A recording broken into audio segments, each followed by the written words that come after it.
everyone. We have some exciting news.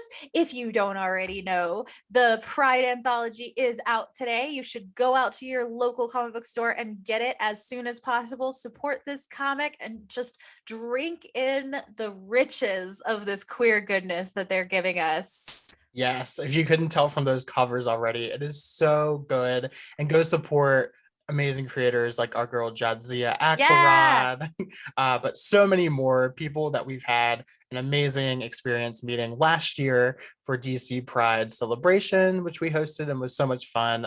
People like Danny Lore, Ted and Ro, they are all back for more stories. So please go support them as well. And hopefully we'll get to talk with some of those creators and some new ones as well for our upcoming DC Pride 2022 celebration. Yes, and we should be seeing some Tim Drake, some Connor Hawk. We should be seeing some John Kent. We're going to be seeing all of our queer babies in these pages. So get out there and get it. Yes, what are you waiting for? Literally, what are you waiting for? Pause and go get it.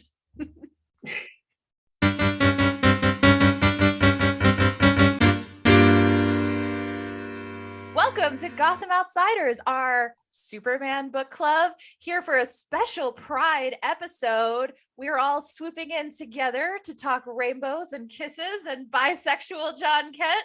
With me today is my co-host, TJ.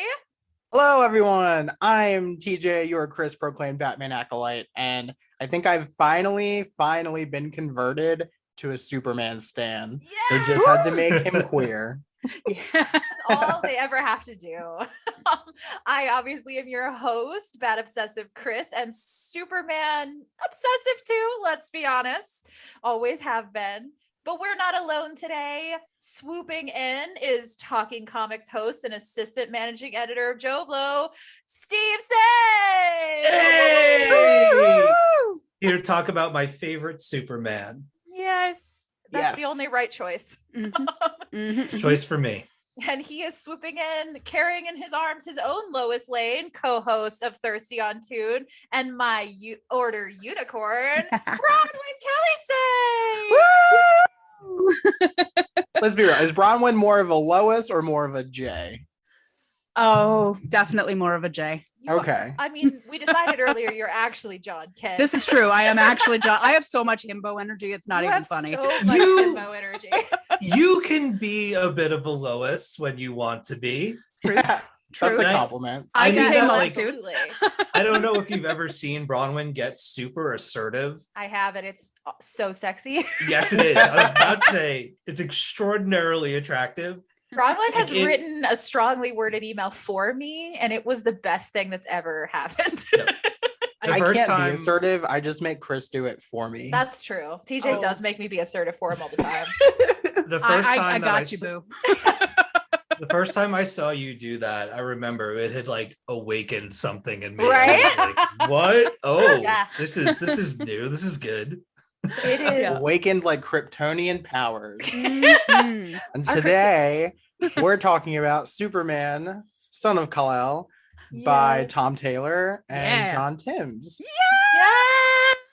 Oh, what a team. Oh, our bisexual king. Yeah. Mm-hmm.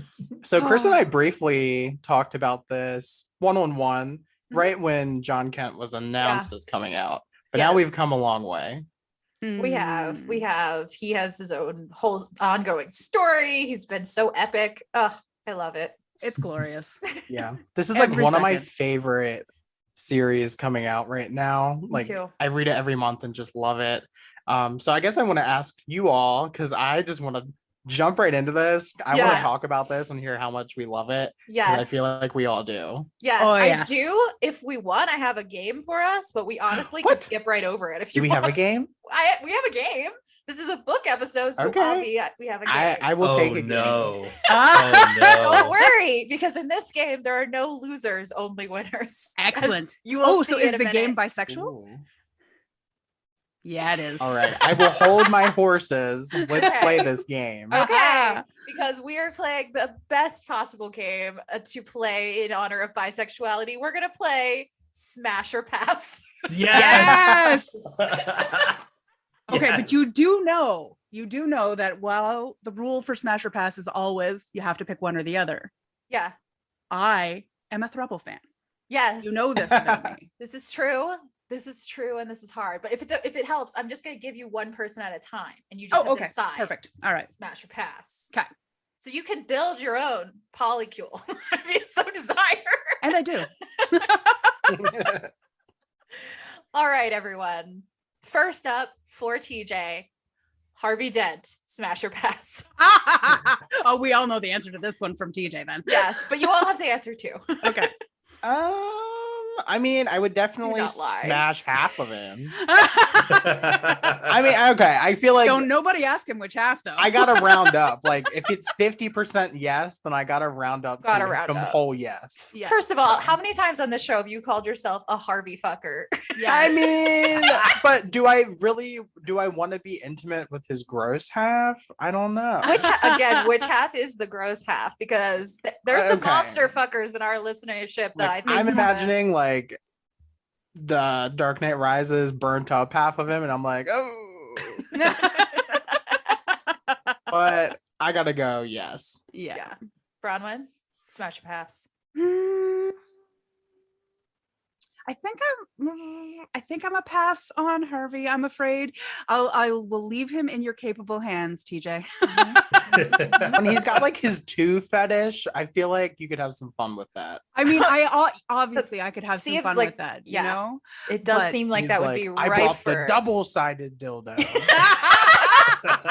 He has to flip it, and that's the side you get. Yeah, which side do you want? That sounds Oh. right up his alley, considering the Does. coin with two heads. It does. I like it. Steve, smash or pass. I'm gonna pass. I'm gonna save my energy for someone who can make up their mind about what we're about to do. Yeah, I like it. Ooh, I can fair. respect that. Decisive. I like Yeah. I like a decisive partner. Mhm. Okay, smash or pass. Attracts. Smash or pass. Christian Bale, Batman. Can I go Christian Bale first? Batman? Yeah, Okay. Oh wait, his Batman, not his his Bruce Batman, Wayne. not his Bruce Wayne. Hard pass. Hard pass. Worst Yeah. Batman ever. Maybe not ever, but definitely worst Batman for me of the Yeah. later Batmans. I was gonna say when George Clooney's Batman is right there. I mean, I'm with him on this one, but more out of a consent issue because I'm pretty sure that one's ace. Yeah, that's fair. It's more the voice for me. It got so much more intense as the movies So went on. You're saying it's not sexy if he's like, I'm gonna make you come. Take it, Steve. That's right. Where are the drugs going? I can't. I am so I- delighted we all did dirty talk in that voice. I just watched all three of those movies in a row in the same day while building a Technic Batmobile set while Brahman was away on business. I got And it live just- snap updates of this. It was great. Yeah. It blew my mind how much more intense his Batman voice became with each movie, that by the end of it, Mhm. like every time he opened up his mouth, I was just cracking up. So I can't imagine like being intimate with him and then all of a sudden he just starts talking in that way like, what do you want me to do next? How does it make you feel? I mean, I do like somebody who makes me laugh in bed, but I don't feel like it wouldn't be intentional. He'd get real upset about it. right. Yeah. TJ? I gotta agree with Steve. If we're talking Batman of that version, like if he's keeping the cowl on and the persona, I'm gonna have to pass because it would just get kind of weird. But you know, if he was his Bruce Wayne, like he's kind of cute and charming sometimes. True. His Bruce Wayne is the quintessential Playboy Bruce Wayne. Yes. He hams it up in those movies. He's got the women on each arm. He's coming in with the cars. He's walking Yeah. around drunk. Like it's all a facade, but he does it. He does it real hard. I could see going home with that for the evening. I don't know if the cowled Batman, you know, are you ready to do I have your consent? So much. Do you agree to do the bat dance with me? Come on, let's go to the bat I believe we call it the Batuki, right? Yeah. Oh, sorry, that's an Adam West, not this one. Yeah, so everyone is smashing Bruce Wayne and passing on Batman. Yes. Yes. I like the duality. That's awesome. All right, smash or pass, Scarecrow. Oh, Which one? hard smash. Are we? Oh yeah, which one, Bronwyn? Which one came to mind? Just then? Cillian Murphy. off the Yeah, top, 1,000%. but Yeah, I thought Yeah. so. Yeah, we'll do Cillian Murphy. Yeah, we'll do Cillian Murphy. We will do Cillian Murphy. Crazy So eyes and what? all. That is a hard smash for me, but he's got to have the bag over his head. I want that burlap sack action going on. All right. Well, you can have that sack. I'm gonna go for the other, and I'm gonna look up at his beautiful blue eyes He has some and beautiful eyes. smash. Oh, I mean, he Cillian- can take the sack off if he wants to. Okay. You just want it to be there to begin with. Yeah, just like gas me and then let's go. A little foreplay. A good Yeah. gas and go situation. Got it. You know, get the fear gas fetish going on. Scary sex. I love it. I mean, Hey, look, it takes all kinds. It right? does. It does. He has that is Cillian Murphy, not Scarecrow. Cillian Murphy has a sleep story he reads on the Calm app, and it's the funniest thing in the world because his voice is so not soothing. It's just, I was like, who thought this was a good idea after all the characters he's played? Right? It's like nightmare inducing. Hey, whatever works. Yeah, I guess so. Okay, so going back to the Batman bucket, smash or pass, Val Kilmer Batman. Oh God, with those turtlenecks. Hard smash. I'm gonna pass. I will. Oh, can Vicky Vale come? Sure, if you want. All right. You might have to avoid Chase Meridian though. She's definitely going to be peeking in the window. Yes, Kilmer. exactly. Is the sexiest Batman. Come on. I think so. You think so? Well, our Pat's. Okay, yeah, after our pets. Yeah. I Yeah. can't. Whenever I think of Val Kilmer, the only thing that I see in my head, I've seen a lot of movies with him, but Mm. that one instance where he's on the beach in Top Gun Oh, and love. he bites at Tom Cruise. so And so sexy. I'm What do you just mean? picturing him like on top of you, and you look up, and all of a sudden he's just like, "Arr." Have you Like, have you seen the volleyball scene? That man is a sexy man. I think that's the scene. I think that's Yeah, the one. exactly. Maybe This maybe episode that's is not the one. sponsored by the new Top Gun movie coming out. Oh, yeah. Amazing. Just kidding. Don't go see it. No, it does not look good. There's no half naked volleyball scenes as far as No. I know. No, but there is Miles Teller's horrible mustache. Oh, God, It is. some mistakes were made. We saw a Pass. 7-minute Pass on preview. that mustache. We saw a 7-minute preview for that movie the other night before Doctor Strange, and it was 7 minutes I'll never get back. Yeah, I was forced. yeah. Oh, I hate that for all of you. Ugh. No thanks. All right, so smash or pass, Chase Meridian. Oh, yes. Yes. Smash. Smash. Bronwyn, you like him crazy? Oh, I mean, obviously. That's good sex. It has to be. It has to be good sex. There's no way it isn't. Yeah, I'm gay, but I would still. You just have to be really careful she does not stalk you after. Yeah. You definitely have to immediately like change everything about your life. Right. But I think it'd be worth it. I feel like she would have me crying by the end of the night. She loves trauma. We know that's what draws her in. It's true. She's real turned on by drama. She'd be like, "What's the worst thing that happened to you?" That's her like pillow talk. Talk trauma to me, baby. Yeah. Ooh. Sexy times you've cried.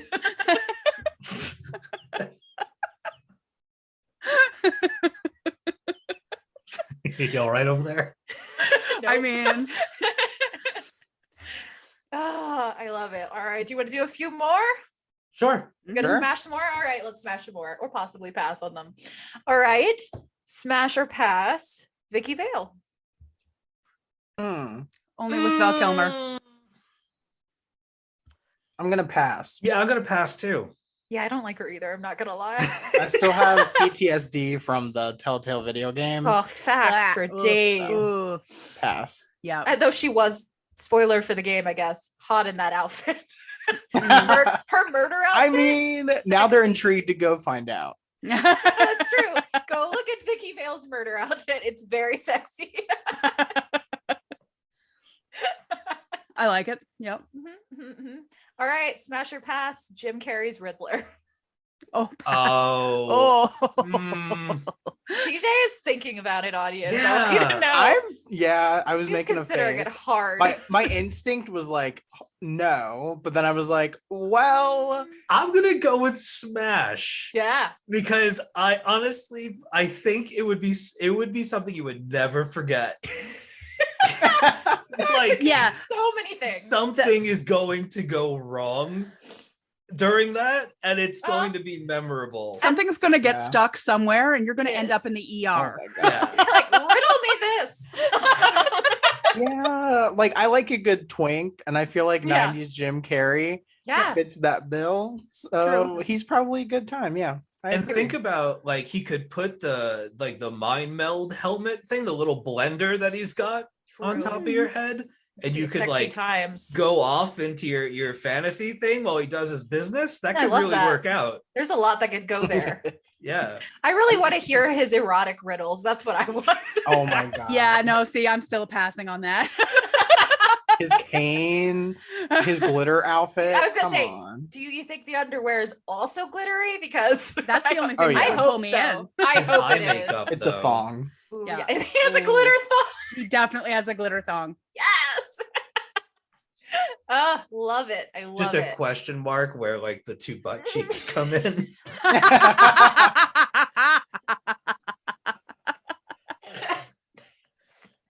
This episode is for the gays more than usual. Oh. I knew I broke out my Batman underwear for a reason. Yes. To recover enough to ask another question.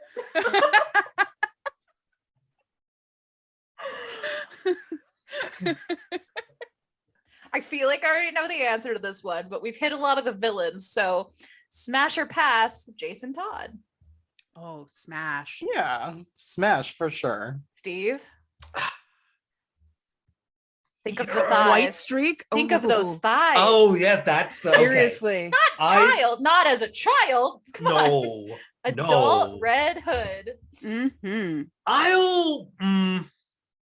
I'm gonna hesitantly smash. Okay. I feel like we don't know each other well enough. But you've known all the villains well enough to be like, Oh yeah. Oh yeah. I go to the meetings. I'm right you there. do love a villain. We I have hang out at the discussed this. Iceberg Lounge all the time. I'm sure you know Jason. I'm sure he's I in don't there. really He know, picks up. like, of the Robins, I don't know him that well. Okay, here's what you need to know. Loves books, amazing thighs. You got it. Yeah, I learned that from Shuri. Yeah, we I did learn this know- from Shuri. I know the character design. Like, let's put it this way: the one from Wayne Family Adventures, That all is day. the Oh one. yeah. all Oh day, yeah. All day, every day. all day, every Mhm. day. Yes. So Yeah. Let's be honest. There's no one on Wayne Family Adventures of consenting adult age we wouldn't smash. Let's be clear. 100%. Right? 100%. Who would we not? Who is on The there dude- that we wouldn't? The definitive smashable versions Yes! of those That characters. Batman, only one I don't think is Ace. Exactly. He definitely Exactly. gets down with Batwoman a lot. Yes. Yeah. Oh my God, that episode where he leaves the comm on. And they are sexy talking and they're all the children. Right? So funny. Glorious. Oh God. Well, so what we have learned here today is that we've smashed our way through most of the villains, but Batman is always on thin ice for us. It's true. Unless it's Wayne Family Adventures, in which case, yes, game on. everyone smashing Wayne Family Adventures Batman. Good. Okay. Yes. The only one that could possibly sexy talk ever. Oh my God, yes. Do you think Is everyone Arpats is sexy talking? No. Oh my God. Like, I love Arbats. Like, legitimately, Arbats is the best Yeah. bats. Yeah, but he is so awkward. That Batman is ace AF. Yeah. I think he's Demi because he likes her, but that's it. I did not get a lick of chemistry there. I did not. I'm sorry. Not even Thank a you. lick. I didn't either. Like I thought wanted it them was to get there, together because they but- wanted me to want them Yeah. to get together, but I didn't feel like No, I thought It these completely worked. two are destined to be buddies. This is some good They friend could energy. be queer platonic Exactly. relationship. I love it. I Yeah. think she was into him. Yes, that's He true. was kind of like, what do I do with a woman like her? What don't do know I if I'm do into with a this. woman? What do I Period. do? Period. Like, Right. does not compute. Our Bat's EXE has stopped functioning. Would we all True. smash our pats? Yes. Yes. Okay. I'd feel like a dirty old woman, but yes. And I just TJ. broke TJ. TJ. I was about to say, you're not. And I was like, I can't lie to you. Yeah, exactly. But it's still a compliment. Thank you. Right, because you are back into the MILF phase. You don't just not exist like other. I love a good MILF. Oh God. Appreciate you, Teach. Yep. Yep. Wow. On that note, should we dive in? I think To Do we we Son have of a child that I don't know about? It's Dupsy. Oh, Yes. that makes all the sense. Were Oh, we all did you winners not? of this I'm game? sorry. Yes, you all won. Did Okay. you not watch our very own Mandalorian's interview? Daddy is a state of mind. So is a MILF. Exactly. I love that interview. It's the best thing I've ever seen. What is this? You haven't seen it? What are you talking about? Pedro Pascal did an interview and he says, people call me daddy all the time. And he's like, I like that. Daddy is a state of mind. I'll be your daddy. All right. Go look it up. It's his GQ I will interview. now. I mean, right there, that's a smash. Yeah, I know, right? It's his GQ interview, and it's the best thing ever. And people have been making like little edits of the Mandalorian saying it, which has been the greatest thing ever. Yeah. This has got to be old. This has got to be from. No, Really? No, Is it just recent? happened this week. I don't know. I didn't see that one. No, it's great. It's so good. It's been all over my TikTok feed. Just everyone having it. Daddy is a state of mind. I go into any kind of Star Wars day with Yeah. my guard up because I'm always at work, and it's Oh. just nonstop Star Wars deluge that you're gonna Yeah. have to have an opinion for. And Oh, that for a sucks. more casual Star Wars fan like me, it's like a lot of fake enthusiasm things. So Yeah. So sadly, you missed the one important thing that happened. I would which have was been all Daddy over- Mandalorian. yeah, I would have been all over that. This year's May the 4th was very quiet. It was Like, weird. It was really weird. Like they dropped one, follow-up trailer for Obi-Wan Kenobi, which fine, but like beyond that, there was one other smaller Yeah. thing. I guess they're saving it for actual Star Wars day, but like between that strange. and the Revenge of the Fifth or whatever, but both days were super quiet by comparison to others. Yeah, no, I agree. It was weird. Yeah. I didn't even get wished happy Star Wars Day, but like twice. I It was barely very saw any strange. kind of trending or any kind of acknowledgement online. There were a couple of people, but No. not much. It was a very weird Star Wars day. I'm Yeah. deeply proud of one of our technicians at work who actually wore a Chewbacca mask. Aww. Yeah. That's so charming. It was Nerd Wednesday. Yeah. Nerd We- Wednesday is the best. Yeah. Yes. All right. Should we dive into Son of Kal-El? Yeah. Yes. I'm ready. Yes. So TJ, before the game, you had a question for everyone. Oh yeah. So I know my reading experience, which was like month to month, slowly falling in love with this Superman. And now I'm just like a massive fan of the title and the character and the themes. But I want to know your guys' reading experiences. Like, I want to hear your falling in love story. Oh, well, for me, there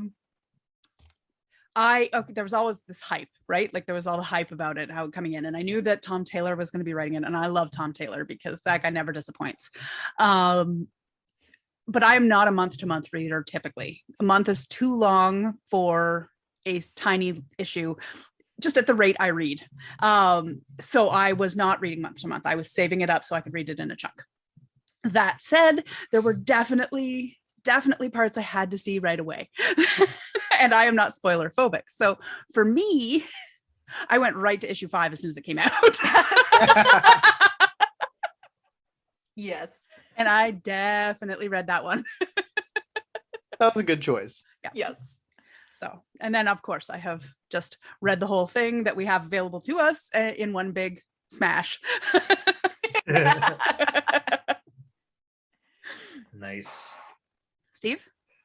So for me, I have kind of a long road to this book in that it's not that I'm not a fan of Superman. I find that I'm a fan of certain Superman stories, but not necessarily the character overall. Like, just from examples of what I've seen when people really fall in love with characters, I have a weird hang up where I love a lot of things, but I don't really fall hard for one thing in particular. My Batman love has been kind of out of control lately because of certain influences. I don't know what that could mean. Wonder who those could be. There's also been a lot of Mystery. excellent Batman in the past couple of years, so I think I came into it at a very good time. But anyway, we're talking about Superman. So this was a series that I love. Tom Taylor. I absolutely love Tom Taylor. But even like, just to show you where I was at, like the Tom Taylor name, even that wasn't enough to get me to jump onto a Superman book. I've tried in the past, and there definitely have been some that I've enjoyed a lot. But it's never anything that like keeps me coming back. And so I didn't bother to pick this one up, and it was going by. And of course, my co-hosts, Aaron and John in particular, over at Talking Comics, started talking about the book, and they were talking about it so passionately. And I was like, man, like I really gotta, like, it's Tom Taylor. This sounds like an incredible character. This sounds like it's a really cool story that's starting up. And then the news came out that John was bisexual and that they were going to be making this canon and coming out in the comics. And so, of course, that got my attention, because not only do I love that sort of thing, but like I want to read it to talk about it on the show and have the knowledge firsthand and everything like that. And so I think I picked up 1 through 4. 5 hadn't come out yet, and I picked up 1 through 4 and I dug into it. And it was one of those things where I started it late at night. Bronwyn and I always read before we go to bed, and then I pass out. And so I'm like, all right, you know what? Let me read, like, I'll read the first issue and I'll check it out, and then I'll go to bed and whatever. I started reading that first issue.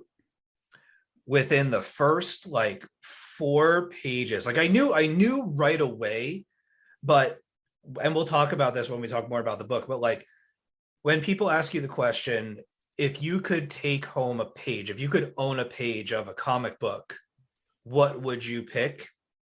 There is a page in here. I could probably talk about it now. Yeah. So at the beginning in the first issue of Superman, Son of Kal-El, he finds I forget what they call him, like a metahuman. That Post-human. Post-human that is on fire in the woods, causing this gigantic fire that they can't put out. And so, of course, Superman comes to save the day and find out what's going on.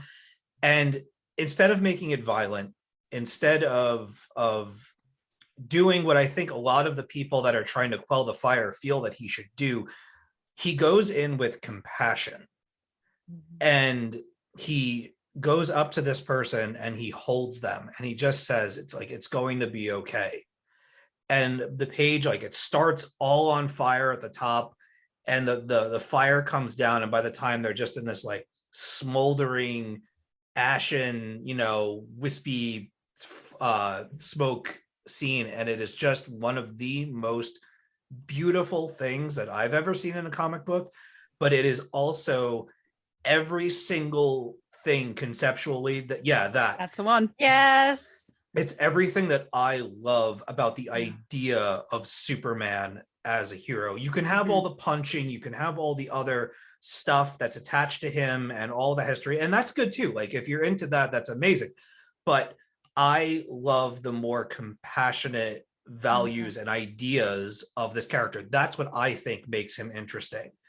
And the idea that immediately in this comic, they're establishing, Taylor and his team are establishing this as a compassionate Superman. I was like, let's fucking go. Yes. Yes. Like this is what I want. This is actually the Superman that I want to read. And as I was reading, by the time that I got to the end of the first issue, I was like, oh my God. And so I read 2, 3, and 4 and was up until whatever time. It takes me a long time to read things because I really like, I pour over the artwork and the pages and everything a lot. It takes me a while to read things, but like I went back onto the podcast the following week and was just like,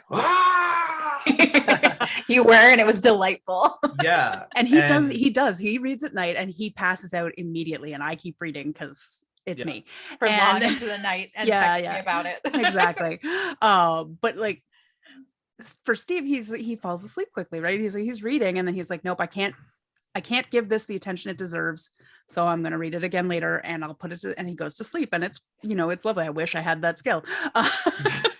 But this, nope, there was no way he was sleeping. He was reading all of this. This was just nope. No. Yeah. Like every couple of minutes I was, putting my hand over my mouth and squealing and just can confirm.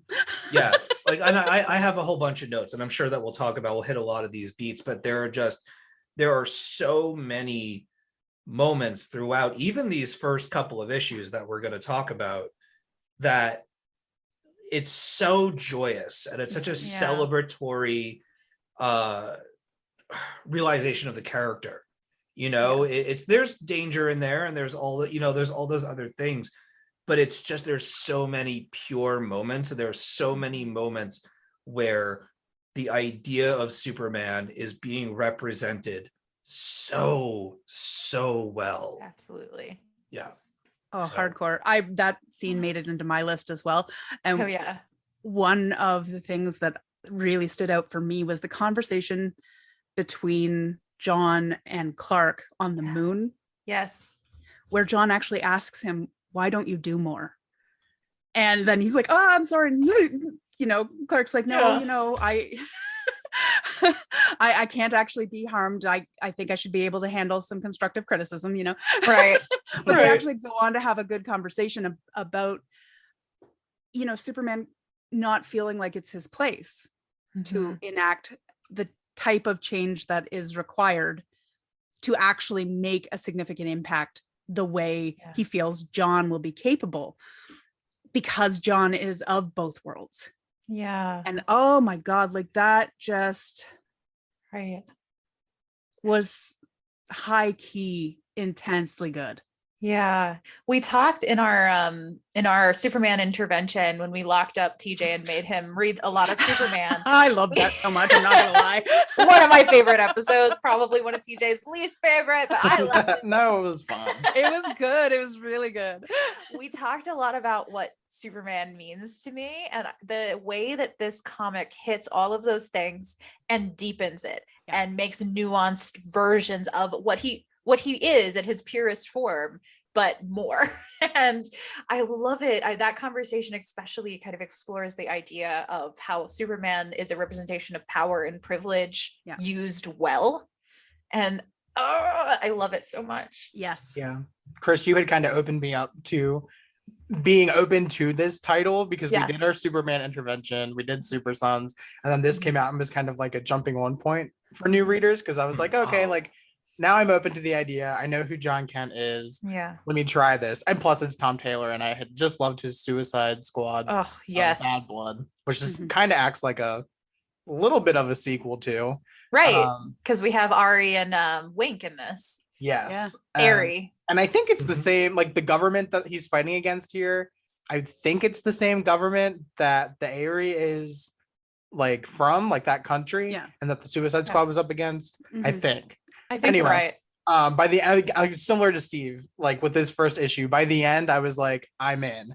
I didn't even know he was going to be queer or bisexual. Yeah. But I was still in. I was like, okay, you've got me. And then by the time we get to the, John Kent is bisexual announcement, I was like, holy shit. Yeah. Can't believe you're doing it. Yes. Like, you got me. You reminded me when you mentioned Super Sons that I think the the lead up to this was my Super Sons rerun Yes. reread that I did, because I was hoping, and I'm sure we're going to have to go through this again because I still don't get it, but I was hoping that the age up of the characters would be explained at some point in that story, because I had read a portion of it before but never finished it. And so I went through the whole thing, and it was amazing.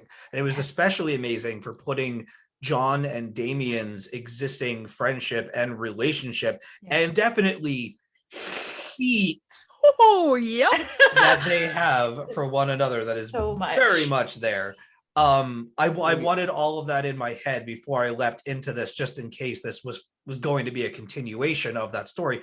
And it's really not. Like, they, in the few issues we're talking about, like, we only get a little bit of Damien, and it's there, but I was hoping to kind of have it explained to me why these characters look like they're 18 and 19 years old all of a sudden.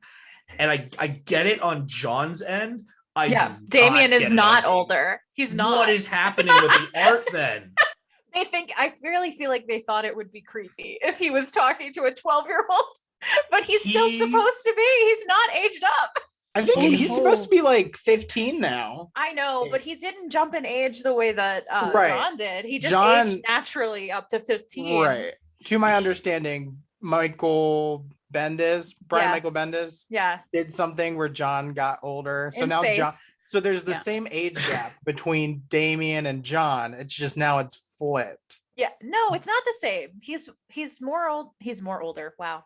Damien looks like he smokes 2 packs a day in this comic. He probably does. It's Damien. Hello. But just candy cigarettes. He's full a teenager in this, and John is full adult.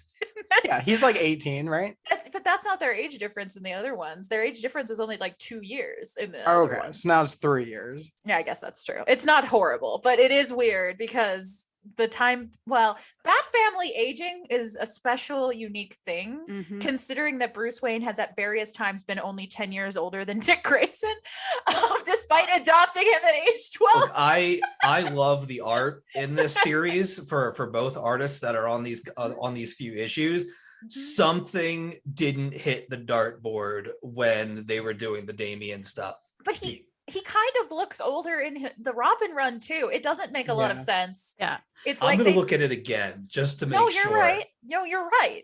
But he's not actually older. He just looks older.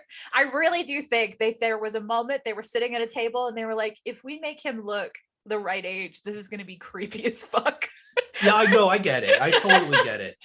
It still kind of is if you think about it too hard. I mean, really, ages in comics, like this is the same thing. And I'm sorry out there, everybody, but canon is not a thing. No, it's not. That's the hill I'm going to die on. Bat family ages are the worst, too. Exactly. Damien's going to be older than Tim soon. Yeah, because Tim stopped and he didn't.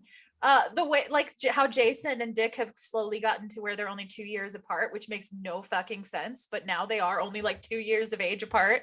It's amazing. It's my favorite thing in the world. Everybody's slowly descending so that they will all one time be 30 together. Exactly. See, I thought that like Damien went to the future with John, and I had somehow missed it in Super Sons, and I was totally expecting that to be a part of the later story when I did my reread. Nope, it's just comics magic. Yeah. There's somebody somewhere. I feel like the Harley Quinn show should make a joke about this because it's perfectly in line with their humor. Somebody needs to explain Bat family aging logic and be like, actually, Bruce Wayne paid a lot of money to like change the way people age in the family so that they're all slowly descending to be the same age. Yes, when one Robin goes out, they go into a cryo chamber and he unthaws them once the next one is close in age to them so that they can have the same age hierarchy but not the same age differences. Exactly. So I have a couple of notes. Can we talk about the very beginning of this series, like the opening scene? Through it. I love it. Sure. Yes. All right.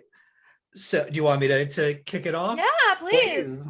Okay, so this book, Superman Son of Kal-El #1 opens with John being born inside the Fortress of Solitude, and Superman is off. I don't know if he's off world, but he's definitely like fighting an invasion of some kind. And he's like, It is Definitely off starts in world. space. Yeah. Yeah, it's off world because they say it's far away. okay. Yeah. So they're like, yo, you gotta go. Like, you gotta go back. And so they convince him to go back. And when he gets to the Fortress of Solitude, Batman is there standing sentry outside the doors. I loved that. Like I talked about the forest fire scene being like really touching. Immediately, this is the first thing that you get out of this series. Immediately it establishes the mutual respect, and you can feel the weight and the history of these two going through their, you know, their trials and tribulations, and then becoming friends so much that Batman is there when his son is being born. Yeah. That being said, you also have to wonder about Batman's motivations in this scene, because I do feel that he's there for Clark and for Lois and for John. Yeah. But I also think that Batman is there for Batman. Of course he is. Because some kind of new child that is half Kryptonian, half human. It's got to be added to the list. Yeah, You know, the danger list. He needs to be there to take his little vial of blood back to the Batcave to start building his, you know, case as to how this kid could eventually be taken down. Yes, exactly. No, 1,000%. There's never a scenario where Batman hasn't had ulterior motives, but this is clearly his best attempt at sweetness. But anytime this is the same man that like smacked Dick Grayson across the face to get a bug off of his tooth, you know, like he's never done anything sweet in a sweet way. But I do think this is the purest version of his like caring about someone. This is also why I actually feel like this is a continuation from Super Sons, because the way their friendship is in that story, where they're like mutually raising their sons and like having these sweet moments where they're like, we didn't fight like that ever, did we? No, we never did. Like those cute moments in the kitchen, like this is what that felt like. I have to say, if you want more of that, the team up between Damian and John, there's an issue that came out the other month by Peter J. Tomasi, and it's just a team up issue. It's really cute. It's really good. Oh, I definitely need that. What series is that for? It's just a solo, isn't it? Yeah, it's just a one shot. It's like almost a crossover between the Robin title and this one, but it's like a standalone. Not to derail, is Robin any good? Yeah, I like it. It's very good. Yeah. Okay. Yeah. But we like Damian on this show, so I love Damian. Damian's amazing. Love Damian. This is we need Damian to talk support chain. About the one panel though in the whole sort of birth situation, yes, where it has and it says 4 of the greatest heroes in the world, and I love that. I love that so much. It was incredible because you have Wonder Woman. It includes Lois, and rightly freaking so. But oh my God, Tom Taylor. Yes. How many times I said, I fucking love Tom Taylor while reading this.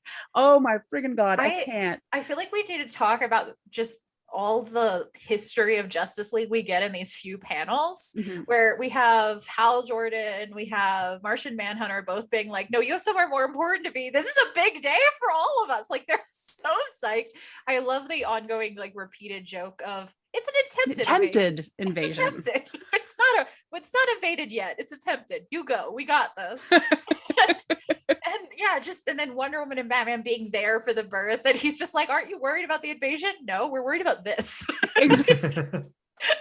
Get your priorities right, man. Get your head on straight. I feel like we're really skipping by the fact that we have Wonder Woman, Superman. We have these very powerful superheroes. Who is guarding them? Fucking Batman. It's so funny to me when Superman flies up and Batman's like, I'm guard. When really, you know, they've just kicked him out because he's not any good. Right. He definitely was like, you need to push this much. No, get out of the room first. You gotta Like, go. stop making tips on how to kill this baby. He's not even born yet. It's the equivalent of sending somebody to go boil water, you know? 1,000%. He's like, no, I'm doing important work. I'm standing out here because I'm guarding. Yes, guarding at the Fortress of Solitude. Of Solitude. I have to say there's a moment in here too before we get away from it that I really love, when Clark finally makes his way over to Lois, and there's a complete role reversal where she's in the middle of in labor, and she turns to him and asks if he's okay because she knows him. Yeah. And she knows how much it bothers him not to be away from saving the day. Well, and I think it's not even necessarily about being away from saving the day. It's that he is not in control of this situation. Oh, yes. There's nothing He's he can powerless. do. Yeah. There's nothing he can do to help here. It's entirely in her hands and in her body and in her control, and he can't help her. I love it so much. I definitely panel 1 started crying and I never stopped for the whole 5 issues that we read. Yeah. I have to say, before I forget, I meant to bring this up earlier. I met John Timms at a Comic-Con back in October. Oh my I know, God. and it was like right after The Kiss had been released to the public. So the issue hadn't come out yet. So I was so bummed that I couldn't take the issue to get signed, but I bought a print of them kissing and I got him to sign it. And you got me one too, and it's the greatest. Yes. It's on my wall. And fun fact, it's uncolored because of all that drama. Did you guys hear about the drama with the coloring? No. So I think I heard something. I can't remember exactly what it was though. the colorist for that issue apparently is a huge homophobe. Yes, He was like no. actively saying things negatively about it online. So DC like scrapped his colors for the issue and had someone else come in and color it. And it got gayer when they recolored it. Like yes, it's, it did. It's like glows kind of pink and orange. It's Yes. so great. I do remember this now. Yeah. So when I got the print, I'm assuming he couldn't sell one with colors because it wasn't ready. Yeah. So we have black and white prints. Oh my God. But I treasure it. And he was really nice. That's awesome. Yeah, his art is spectacular in this. Yeah. So good. Yeah. And like I know Steve already mentioned it, but the hugging scene with the firebug character, I love that. I love that with John coming in and holding him, hugging him super tight and just saying, "I've got you."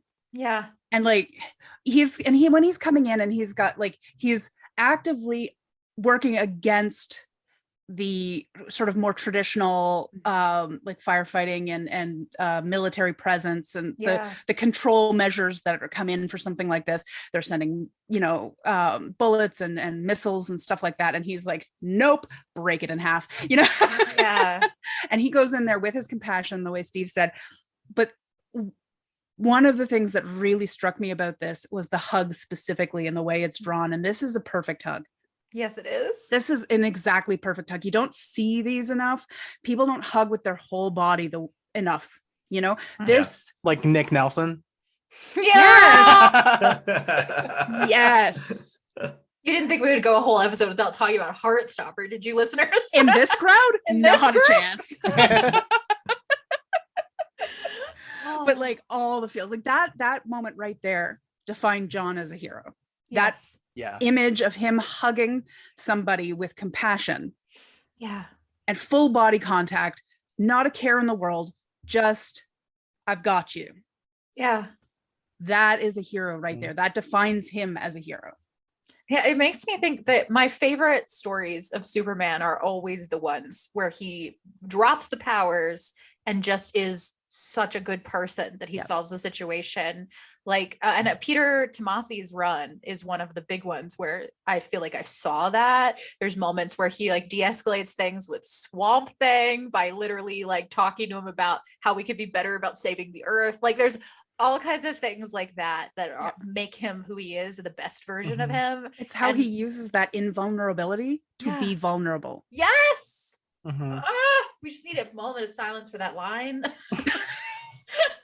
There's something just really powerful about seeing Superman walk with protesters and like stand up for rights for people and like allows himself to be arrested like at one point. I love that scene so much that you're talking about. Oh, chills, literal chills when he describes Superman as like an actual refugee, which is 100% true. It was 100% true.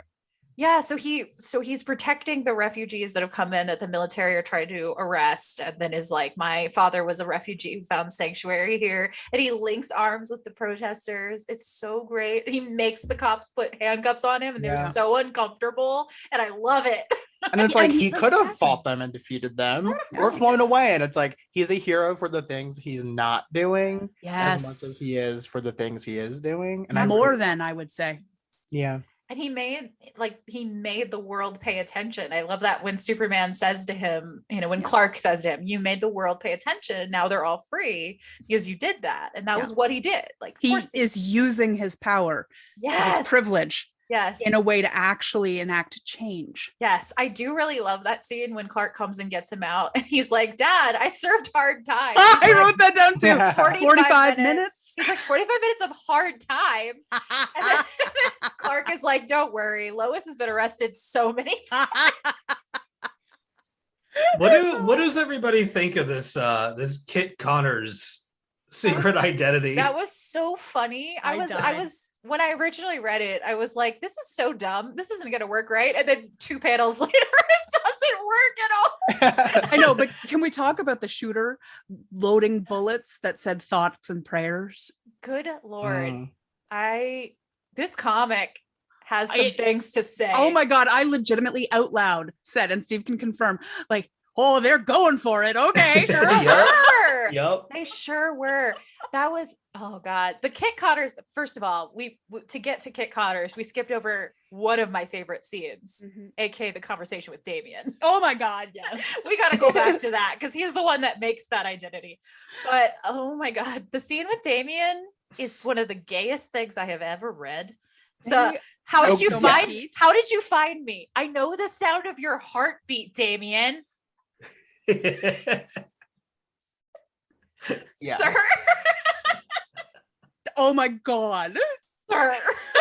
Since we're talking about Super Sons a lot, I know we talked about this briefly in our John Kent is bi short, but I mean, when we talked about Super Sons with Starbuck Chada, we really got into the queer metaphor of John Kent and his abilities, and this just really felt like such a natural continuation of that theme with the character. Like they took it and made it textual, and like, this is very different from Super Sons, but with that, it just really felt like it was building on what came before, and I liked that a lot. I agree. Yeah, there was that whole thing about hiding identity and, his parents kind of insisting on him hiding his identity as a kid at first, and then realizing they couldn't do that he has to be himself. And now he's actually queer. And I'm like, his powers, puberty glorious. Metaphor. Puberty metaphor for sure. I love it. Now that whole scene with Damian is one of my favorite things in the world, not just because it's so gay, but it is.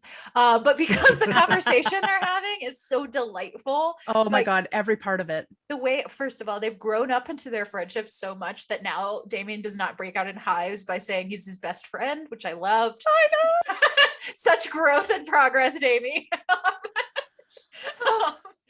But like just that whole conversation where he comes to Damian to be like, look, I'm trying to do the right thing in the world, but I don't think I'm helping anything. And Damian's line, there's nothing heroic about serving the status quo. Yes. Goddamn. We love us a murderous baby chaos goblin. Like, let's be fair. Chaos goblins do not support the powers that exist. You got to fight back against them. I love it. In which case then we need to talk about that whole 1-page panel that comes just sort of after this. Yes. It's glorious. The art is glorious. The line is glorious. Yes. It's time for Superman to stop fighting the symptoms. You're powerful enough to be the cure. Yes. And there's also, because he's like, I've been afraid to do that. I've been afraid to let loose. And Damian's like, there are some people in this world who could do with being a little nervous. Yeah. Mm-hmm. Goddamn, I love this comic. Yes. I also feel like if we're talking about like roots of where this story is coming from, I think this story builds a lot on the Superman's arc in Wonder Twins too, because a lot of the same conversations that Superman has with Jan and other one, God, I forgot his name. Zan. Thank you. It just went right out of my head. Jan and Zan, he is the same things that he's clearly taught John. Because Mark Russell is amazing at those lessons, right? And all of those themes are the same ones that pop up here. And I love it. I haven't read Just that. read the first Sounds half. You of need to read Wonderful. it. Okay, You need to okay. read it. I want it. It's so It's good. good. It's so good. You'll love it. Awesome. We have it. We have it. I'll set you up with it later. Yeah, Bronwyn, Awesome. you would die. You will love it. It's really good. All right. Since we just talked about John doing his drag identity briefly, Yes, Kit Connors. can God, we it talk was about Jay Nakamura? How do we feel Oh. about him? We love Jay. I'm obsessed with Jay so much. Oh my god. Was anybody else suspicious of Jay at the start? No. Oh yeah. Okay. Reading it month to month. Oh yeah. Yeah. I Even know. go ahead. I did not read it month to month. I jumped right to episode 5 and then read the whole thing. Yeah, so that's not part a of the chance. problem. His little pink hair and his beautiful face, and I love him so much. Exactly. I think that is the problem. We weren't reading it at the start. Well, like, so. like people were suspicious, but then you had the other half that were like, this is kind of gay. This is like And it real was gay, like, are though. they really gonna follow through with this? Like, it's Tom Taylor, maybe it'll be gay. And it, even When when it got he- announced though, When I was he like, offered him "Oh." the wig back, I was like, Okay. oh, Yeah. okay. Yeah, because he Right hits on there. him. He hits on him in that scene. Yeah. He's He's like, like, I I did nothing for you. I brought your anime hair back to you. No, but Why? even before that, when he gives him the wig, when he tries to give him the wig back at the right at the shooting scene, Yeah. and then you see like John realize everything that he's Mhm. lost by losing this identity. That panel of him walking away from the group, and he So didn't take the emotional. hair, and his him in front, he's all saturated color, and all of the people in the back are faded pastel, and his face is downcast, and they've just said, you lost this. Jay has just said, you lost this. He's handing out the wig, Yeah. and John walks away saying, yeah, I did. And I'm like, oh, because No. you just in that one tiny little panel, you see all of the things that he had dreamed of having, Yeah. Yeah. My You know, heart. the relationships, the making new friends, the having Yeah. a slightly normal life, even for a minute. And it all went up in smoke in that 1 Immediately. second. I love that he doesn't drive away. He picks the Jeep up and just leaps into the air and flies away with it. To the moon, moon. They all know who I am now. Like there's What's the point? no use in hiding it. I don't have to get in the car and back up and drive away. Yeah. Like I'm just gonna pick this shit up and go because Yeah. fuck this. I Yeah. know. I feel like we can't skip over how dorky his secret identity was with the knowledge that Oh, Damien did that to him. And I feel like we're skipping over that. Damien definitely was like, who am I going to make him? I'm going to give him a stupid name, a bad wig, and a terrible personality. You're welcome. I mean, Damien is a troll baby. He's He been a is. troll baby since day one. 100%. He definitely did that all on his own. He asked nobody for help. He was like, no, I got this. Yeah. Oracle's like, do you need anything? He's like, nope, I'm on No. it. He's like, hey, can you order me the worst wig imaginable? Party City. Yeah. Yeah. How fast can we get to Party City from here? That'd be great. Thanks. He looks like a young Scott Summers with a dye job in that first Yes. panel, because like the way that the glare's coming Yes. off of his glasses, it looks like a Cyclops visor. He sure does. Oh He my made him God. a full-on dork, and it's the funniest thing ever. I have to say, I really We know like he in can this do better. scene- the scene with John and Jay and the wig, Yeah. like not to stereotype anyone, but reading this for the first time, I was like, oh, Jay's very obviously gay. No, He's but a I don't very think it's a stereotype. It's right, he's slim very twink, Yeah. pink hair, like he's got to be queer.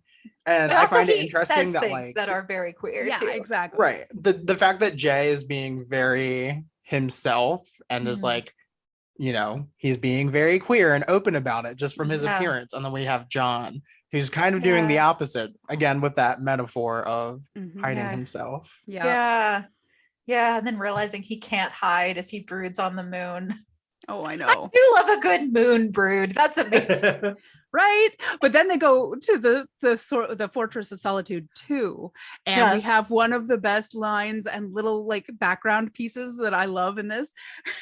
I want you to look after this fortress. No parties. I'll know if Damien breaks anything. I loved it too. With Yo. the dino from the Batcave in the background. He knows. He straight up leaves. I'm looking through these pages. He straight up leaves the Jeep on the moon. He does. Like they leave. The Superman flies away and John follows them and they go to the Jeep's fortress. just there. And the Jeep's just there. You know, Hal Fuck Jordan's like this car. flies back and is like, God damn it. I'm always picking up your trash. Can you tell John to stop leaving his trucks everywhere? Yeah. Did you remember to bring the car? Oh, Tell mom I'll be a few minutes late for dinner. exactly. I'm just going to the moon and back. It's fine. Yeah, Lois is like, can I borrow your Jeep for a second? And he's like, Yeah, just let me go get hold the on. keys. Yes. love that. I love it. It's very teenage and I love it. I love how bantercore this whole thing is. It is. It's got great lines. Yeah. Yep. I'm here for So any good. scene where John carries Jay. It's Right? so cute. Oh, okay. One of my favorite panels in the whole thing is when John's carrying Jay and they meet up with their friends and they're in the air over Metropolis, over the planet. Yes. And that little panel in the bottom right of the page, it's sort of not, I don't want to say throwaway because nothing is throwaway. They obviously worked really hard on this, but this panel is not like big or flashy or anything like that, but the symmetry in it with John's cape red out the back, but Arya's wings blue out Yes. like just the way it sort of stretches across the panel and their legs are pointed in towards each other, and you've got the gorgeous like the Daily Planet, and that is a spectacular panel. Oh my god, it is. Can we talk about how great Tom Taylor is at writing authentic queer characters? Because he's just like every queer person has a ton of queer friends. Like Yes. they have queer superpowered friends. They have, like Jay's friends are like his little queer club, and I love it. Yeah. And by the way, I love that panel too, because it's a parallel between them, and like even before they're a couple, like exactly. we have this other queer couple to mirror them, and we're like, oh, okay, maybe it is going there. Yeah.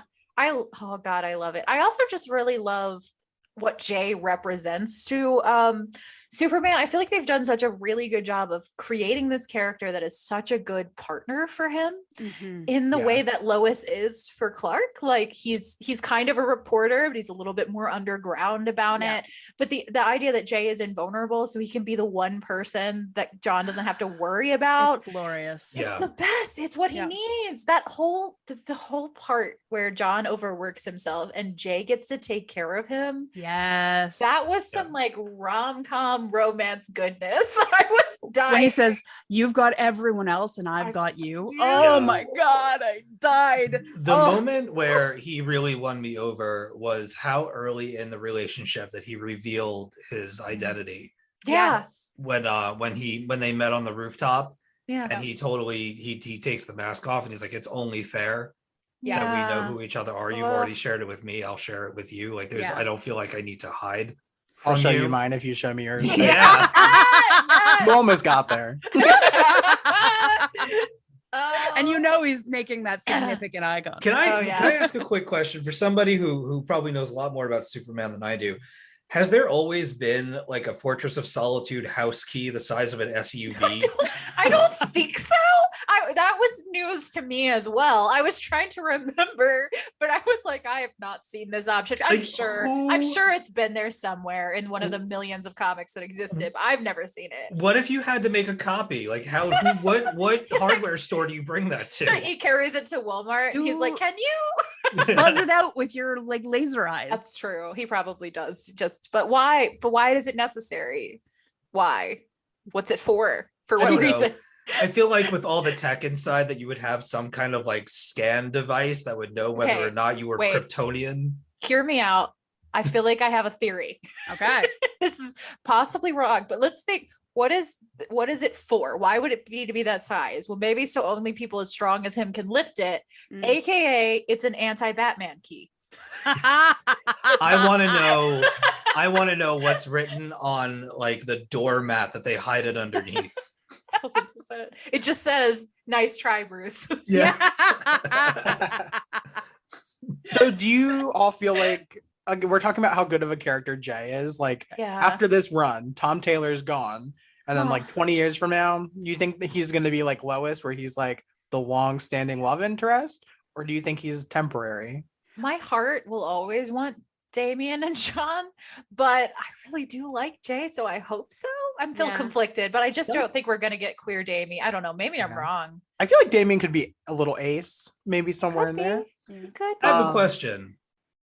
So when you say Tom Taylor leaves the run, is that a known and planned thing, or Or you No, just as of now, he's here for the indefinite future. okay? That's what I thought. But he won't Yeah. stay forever, presumably. No, well, of course, yeah. Right. So what happens after? Right. I feel like Jay's No. iconic enough I I think do he at this is point. too. honestly. Like I I mean- I love the whole dynamic between John and Damien, too. obviously. Like, and there's heat there for sure. Oh yeah. So much. Yeah. But there is something absolutely, and I think you nailed it when you said iconic, TJ, because Mhm. there's something so perfect about Jay and how he is like the modern reimagining of Lois, you know? Yes. Because if Lois was in a current kind of Mhm. metropolis with the world the way it is right now, Yeah. this would be Yes. what she was doing, because she wouldn't be at a newspaper. She would be underground digging for the truth. She Yeah. wouldn't be working for a mega corporation. She would be on the cutting edge. That is Lois. That is Lois. Right. 100%. So I think Jay really represents that energy, and that is a grounding energy. That is a focusing energy that Superman Yeah. needs, you know, in his Agreed. life. So I really do feel like they've done something spectacular Yeah. with this Jay character. I, And I think they really encapsulate that a little bit when Jay meets Lois, Yes. you know, and he's Yeah. totally cool with meeting Superman. Like, that's I all know, good. it's You the know, like, greatest. oh yeah, I'm kind of flirting with your son. It's all good, you know. Well, let's go for a ride, you know. And then Yeah. he meets Lois, and he's like, oh my god, Lois Lane. I know. It's amazing. Bronwyn, I can't believe that you didn't bring up the one potential that would solve this problem. Thruple. Oh, well, I mean, Oh, my you mind just was going didn't there. let me get there yet. I'm sorry. I was Obviously, like, that's we my could plan. solve this very easily. Jay, Davey, John. Yeah. Damien's got 3 more years Yeah. at least before he's Yeah. an adult, and then they can all get together. There you go. There you go. And I legitimately, I think that's a It would that's be a good cute play. It would dynamic. be I really want to so see. good. I would like to see Jay and Damie interact a little bit. Honestly, it would be really Right? fun. Okay. He could be like the third they bring in once in a while when Damien really needs some intimacy. Yeah, And like they still have that emotional connection though, and Yeah. they're just like all BFFs. 100%, I like it. because you know that Damien's chaos energy is too strong for a long-term stable relationship. 1000%. But they're like his home Yes, base. Yeah. exactly. I think Damien will have vetted Jay before he meets him. Like I think so too. Oh, before. 100%. He's yeah, probably done it already. He's Yeah. seen footage of them flying together, and he's like, "Who is this motherfucker?" Oh yeah. Or no, They he's had Oracle on the background Yeah. check, and he's been following them actively. Yeah, absolutely. Oh, yes, he stalked them a few times for sure. Despite the fact that he's usually on that island, he's come back just for that and then Yeah. gone back. Love it. Yeah. I love it. 100%. Yeah. I love you mentioned Bronwyn the moment where Jay is flying with Superman. I love that panel Me too. right before you get that full page spread of them flying through the air of Superman smiling Right? Yeah. down at Jay because he's totally like, I get to do it again. They always love this. You know, there's always a first time. So great. I love it so much. Oh my god. And I think in that moment, like, Superman knows that Mhm. this is John's Lois. Yeah, I think so too. He definitely had a very knowing smile. Like, Oh. I see what this is. And That he was- also he goes to leave, and they both have this idea that he might not come back. Like, this is the one time Superman might not come back, because John's been to the future and he's seen that this is where Yeah. Superman's story ends. So like there is a very real possibility that he's never going to see that Superman's like Clark is never going to see John again. Mm-hmm.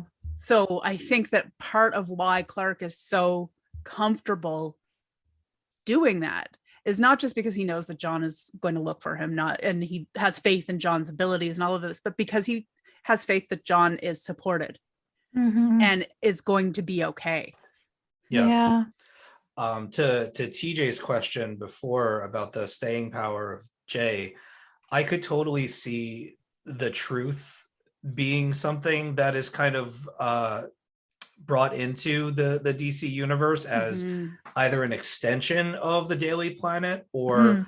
as like not a replacement for it, because I think it'll always be there, but I just maybe associated with it in some way that Jay sticks around as a Lois-like character. I could see him becoming some kind of like Lois Apprentice or something Yeah. like that they have their maybe even their own spin-off where they go and investigate something. Yeah. It'd be really cool Yeah. if we have a run kind of similar to Greg Rucka's Enemy of the People, where Lois has to like leave the planet because they're not reporting the truth anymore, and she becomes head of the truth.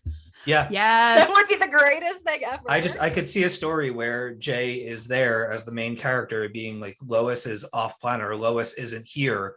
It's Yeah. up to me to get to the bottom of this, because it takes a Yeah. Lois like, Yeah. character or tenacity Yep. to get to the bottom of what's going on. I need like, to step up.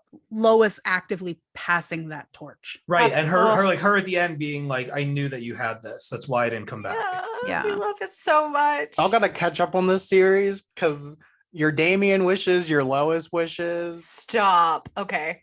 I've got these for you. Okay, well, that's excited. my night planned. I know, right? And then text me about it. I got will, it all. 100%. I'll be 1000%. snapping you. Yes. I wanted, what I really love, just because it doesn't get a lot of love, is the annual with John going back and forth with Lex Luthor on the rooftop. That little dinner that they have with one another, the chess match. That sounds amazing. Yeah, it's a very good issue. I'm still waiting for volume 1 to come out, but as of now, like I don't think that issue is in volume 1, which is shocking to me because like it needs to be collected. I've been I haven't also, read I that will one say yet, this, but it sounds like from your description, it very much reminds me of Be My Villain on Webtoon. Oh, be my villain. Oh, I not will to go put all a- thirsty on tune here, but that was so good. I will put a disclaimer out there that I've been reading a lot of Batman, but I do, what, we'll talk. I'm going to look it up just to make sure that I'm not talking out of my ass. Here we go. Delightful. Oh my God. I'm going to look it up. Oh, I feel like while he's looking that up, I feel like we haven't talked about Wally yet, and we need to because I really love that I bit. know. That was awesome. Ah, sorry. Wally TJ the looks Flash? confused. The Flash is Wally West. Yeah, Yep. there you go, TJ. No, I forgot when he popped up, but then Oh, I yeah. just saw him in my issue and I was like, oh yeah, he comes and helps. And when he offers his secret identity. Yeah, and Yeah. John's like, "Why are you telling me this?" He's like, "Because I know what it's like to step into really big shoes." Mhm. I love it. It's so cute. If you guys love this, you've got to read Tom Taylor's Nightwing that's out right now too. yeah. Oh yeah. Because Wally's also in that right now. And he's bromancing it with Dick. Oh yes. Oh, and there's a crossover. Dick crosses over into this series, and they Yes! have like a Oh. crossover. I've few seen issues. pictures. Yes. Okay, I need to catch up. Listen, It's Seriously. very Seriously. similar themes. Okay. Yeah. I'm gonna have to put the webtoons down for a bit. They are playing chess. They are playing Cute. chess. They're not having dinner. They're playing chess. I liked the idea that they were doing both. But Oh. there's also an amazing sequence with a polar bear in this annual that is totally worth reading. Okay. We're gonna have to catch up and then reconvene at some point to talk about more issues. Yes. Yes. 100% yes. Oh my God. I love gonna it so much. Find this and hold this up to the But yeah. Oh, camera.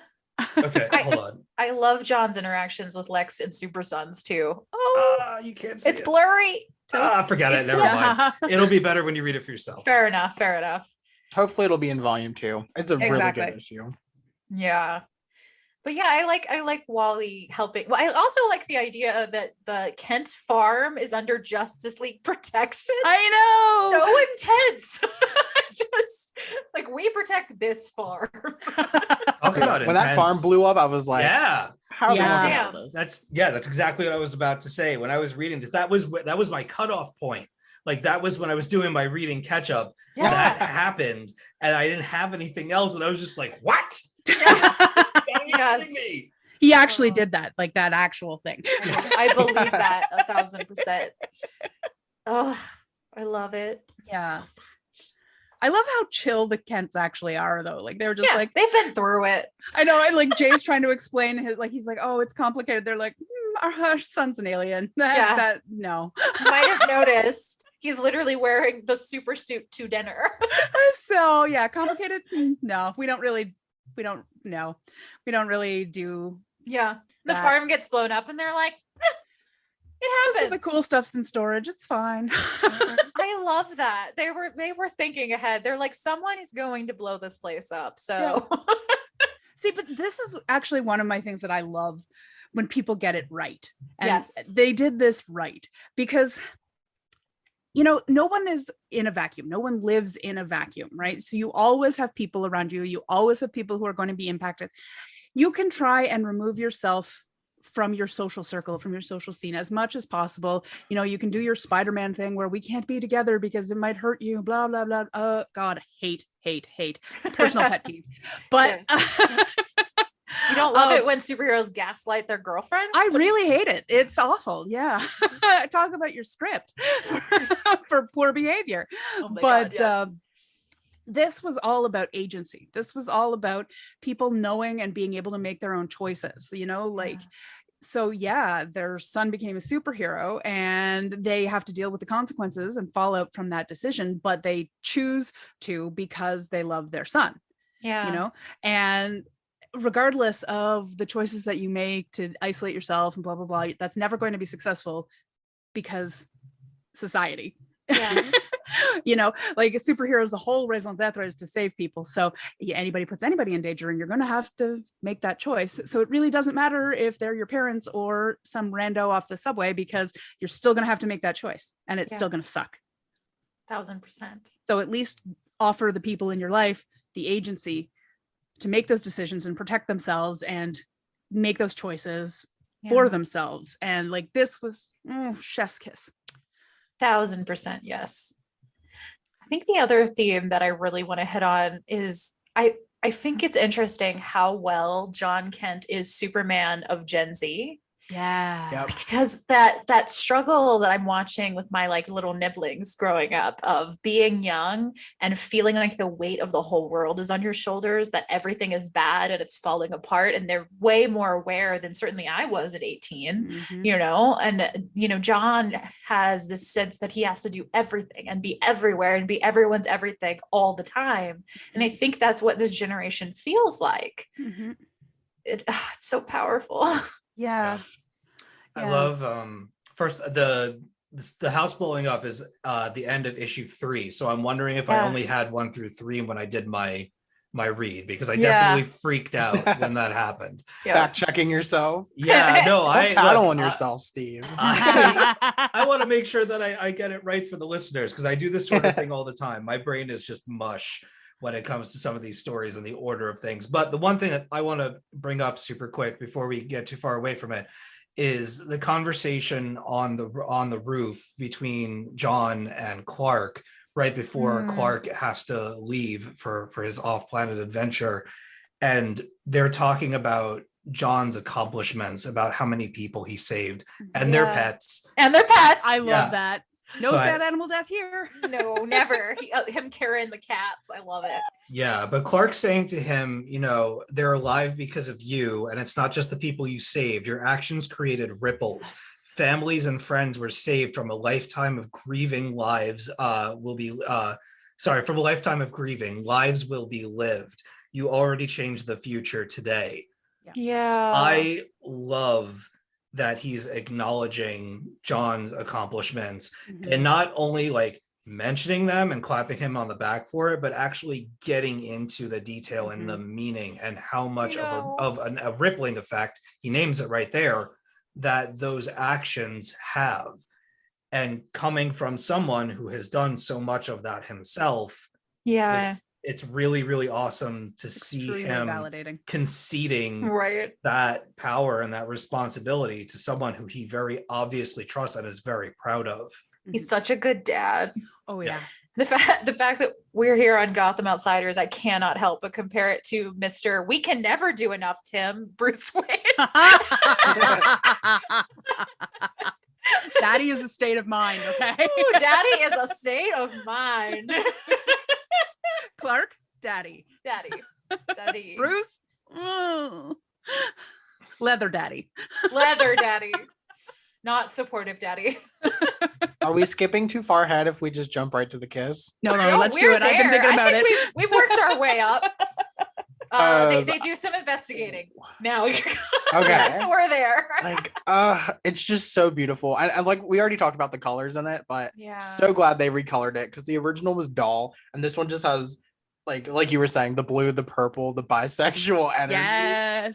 Yes.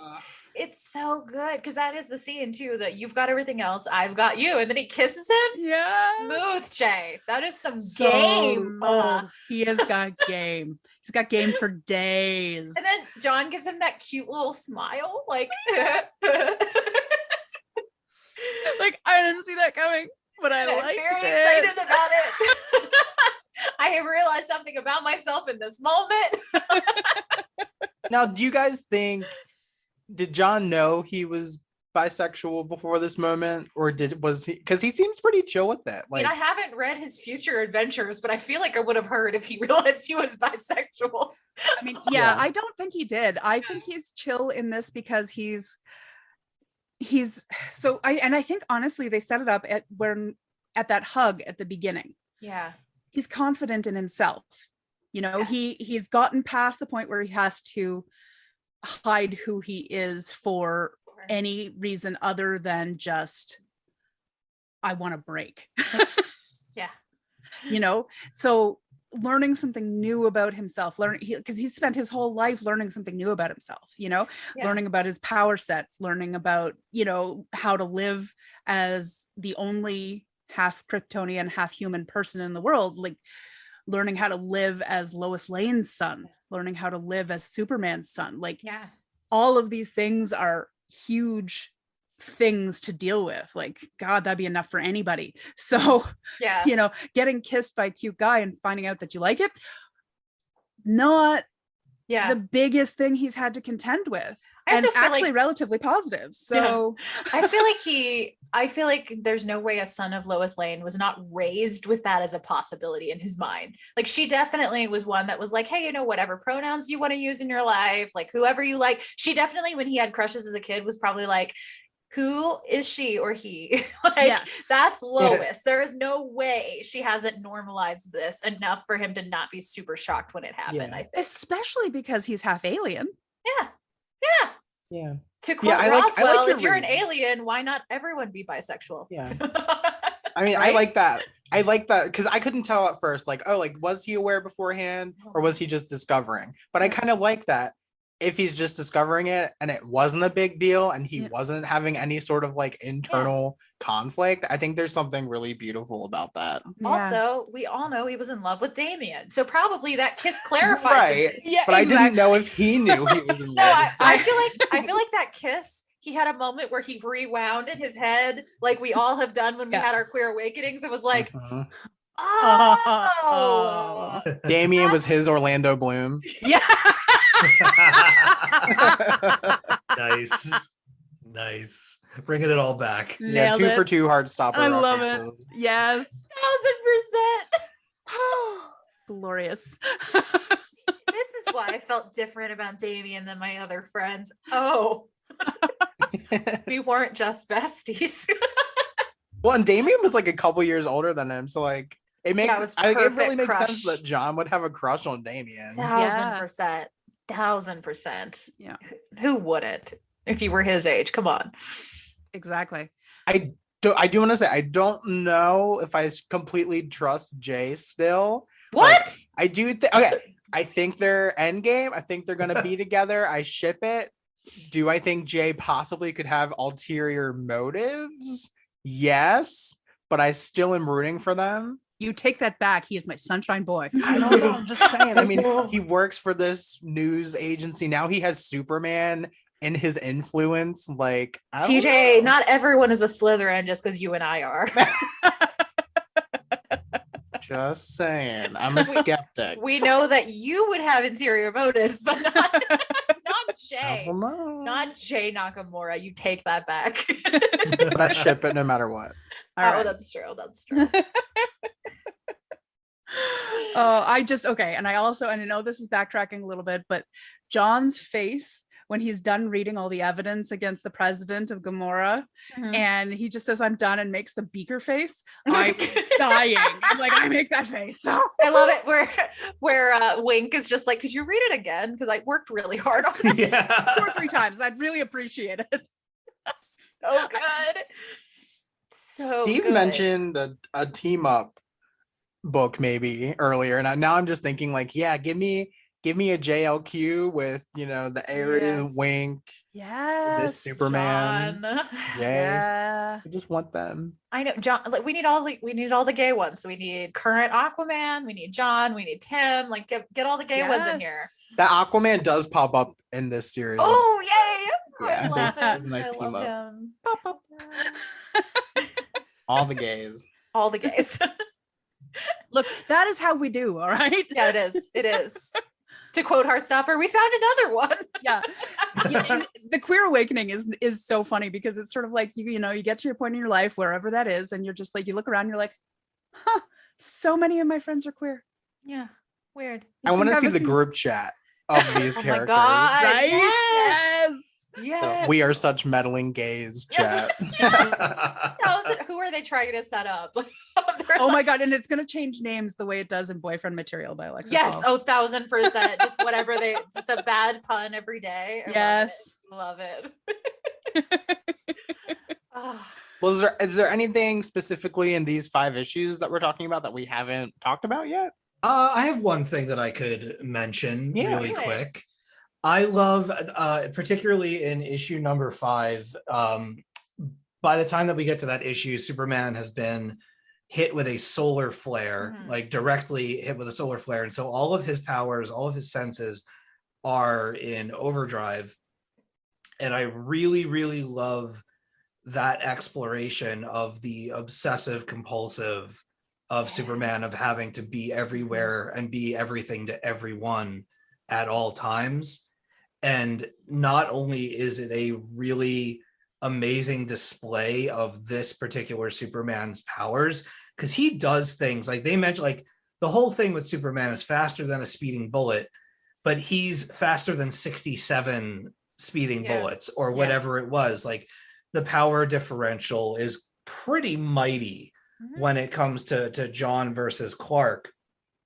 And I really like, even though he's under distress, and I feel for him in those moments, I love the urgency that is conveyed in that 5th issue of him having to go all over the world to save all these different people. And some of the situations aren't necessarily as dire as the others, but he feels this responsibility to be there to take care of it. Part of that is what he's experiencing physically and mentally with the solar flare. But I think it goes into that whole thing that you were saying about like the Gen Z Superman and feeling that sense of responsibility and feeling like the world is on your shoulders and that you're responsible for saving it, because if not for Superman, then who? Yeah. And I like the idea of exploring that pressure that he feels with his father being gone and him taking over as the Superman and having to work through those feelings and through that responsibility, for Jay to be the one at the end of the day to come up with a fake emergency just to get him to lay down like the good, boyfriend he will eventually become, and being like, honey, you need a nap. Yeah. And putting noise canceling headphones. Like, here's my weighted blanket. Here are my headphones. I love Take it. a snooze and, regain your composure and quiet the voices in your head. And that understanding when he says, I don't have it in front of me, but so I can't say it verbatim, but the idea of hearing everyone in your head all at once, I cannot imagine what that must be like. You must be so exhausted. And I think that that's an aspect of Superman that doesn't get touched upon a whole lot. Of, everybody's always thinking about him, he's invulnerable, there's no point to him because you can't hurt him, blah, blah. Superman, the responsibilities of Superman are quite weighty, and the mental price of that character, if you write it well enough, if you really explore it well enough, that's a really interesting aspect of that character. And I've noticed in a lot of comics that I've been reading outside of the Superman stuff, where a lot of stories are taking a couple of pages to really show you like the breadth of the character or the adventure. Like I'm reading something called Step by Bloody Step by Cy Spurrier right now that is completely silent comic. There's been no dialogue in it at all. And it is very much page after page of different lands and different places. Scotty Young's Twig #1 just came out, and it has several pages of that as well. I love that creators are finding different ways to explore characters without having to do it throughout an entire 5 to 6 issue run or an arc. You know, that you can get to the core of the character in such a short period of time. And I think issue 5 does a lot to set up John's mental state. Absolutely. Yeah, Superman may have more spoons than everybody else, but he also goes through them at a pretty extreme rate. Yeah. That's also Yeah. the issue where we get the panel of him wearing a medical mask, and I'm Yeah, surprised I love it. it hasn't been used to promo mask wearing yet. Honestly, but it is Right? really, it was really good. I loved that a lot. Yes. Him helping the people in the hospital. I also love that he uses the road to carry them all there and then forgets about it when he goes to take them out. He's such a teenager sometimes. It's the greatest thing ever. He's It's like, so good. oh, I Jay, gotta put that go." bridge back. I definitely left a bridge just sitting there. He left the car on the moon. I know. He's just a forgetful teenager. He leaves his stuff all around. Exactly. His stuff's just bigger than most people's stuff. He's definitely lost the Fortress of Solitude key like 5 times. I mean, Yeah. I feel seen. I remember my parents mocking me as a teenager because they could follow my trail around the house by the stuff I'd left behind. That's still true, and I'm an adult. I have to say, I was obsessed with Kitty Pryde as a kid. Yeah. So now that I have a gay that has the same powers as But Kitty and Pryde, invulnerability. So Exactly. yeah, I'm like, oh, I'm obsessed. yeah, Right? I love it. I also, kind of touching on his powers and everything. I totally forgot to mention at the beginning, Batman does the like test on the unborn child thing, which is so fun in him. But he has this moment where he's like, he's talking to Wonder Woman. And he's like, he could be so much. Like we have no idea what his capacity and his powers are. And she just goes, he is the son of Clark Kent and Lois Lane. Even if he doesn't have powers, he's going to be someone. He's going to have Clark's compassion and Lois's bravery and tenacity. Like he's going to be someone important, Bruce. Yeah. I also love though at the very beginning when Lois is like, maybe we let him be born before we put Unfair. unfathomable expectations on him. That's true. That's really why Bruce was kicked out of the room. Yes, exactly. He was like, I just want to get a reading on his power levels. No, no, go outside. What would Just you go all stand rate? guard. Oh, sorry. Yeah. What would you all rate this book? 1 out of 5 batarangs. 6 batarangs. 1,000 batarangs. I'll throw in some Superman symbols too. Mm-hmm. Honestly, I mean, in general, like if we're going based on these 5 issues, I have to give it 5 out of 5 batarangs.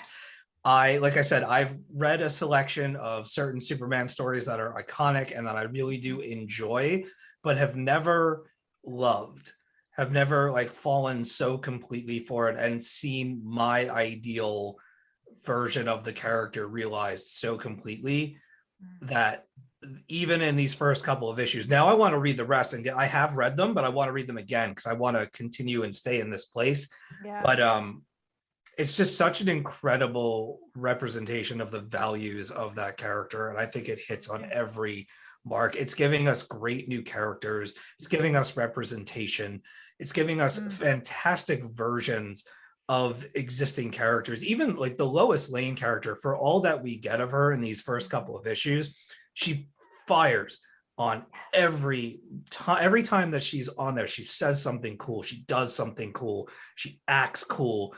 She's just so slick and Because revered. she's Lois effing Lane. I know, And right? that's the book makes you feel that. One of the only other creators that I feel really gets that is Greg Rucka. Yes, Yeah. Enemy of the People. That was Yeah, so like, fucking good. Other, not like to name names, but like other creators, sometimes they love to make her the damsel. And every time I encounter it, I'm just like, no, that is like, did you do your research? What the fuck is going on here? Yeah.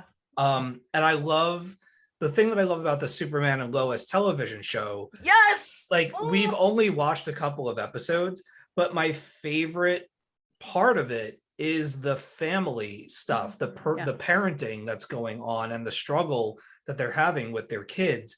I love getting like mom Lois celebrated investigative reporter Lois through Jay. Like you get so many different, facets of that character in the little bit that she's around. And I just think that every page, every panel, every bit of dialogue in this particular series so far, it all matters and it all collects into one really, truly amazing, groundbreaking Superman story. Yeah.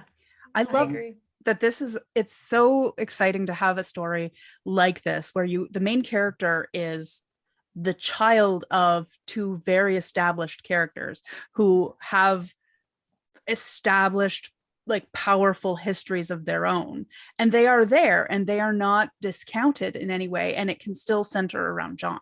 And like that's hard to do even with a skill set like John's, because it would be easy for John to solve problems by going to his parents who have spent years and years and years and years proving themselves capable of solving problems, but he doesn't need to, and they encourage him not to, and that's good parenting, and that's good writing.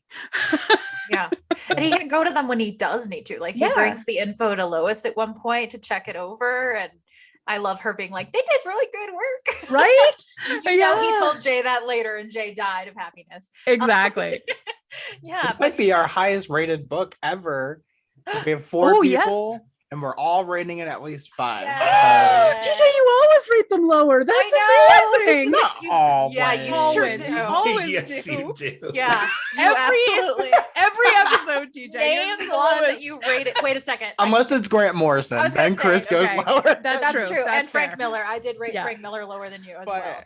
this book is perfect. Like we're all on the same page. Everything Steve said, I echo 100%. Like it's just very, very powerful and well done. Like it just feels such a modern take, and I love it. It's one of my favorite comics, not even just Superman comics. It's one of my favorite comics, period, of all time. Yeah. I love it so much. And I think it's great that DC is taking, as much of a swing as they are with this, and that they're behind it.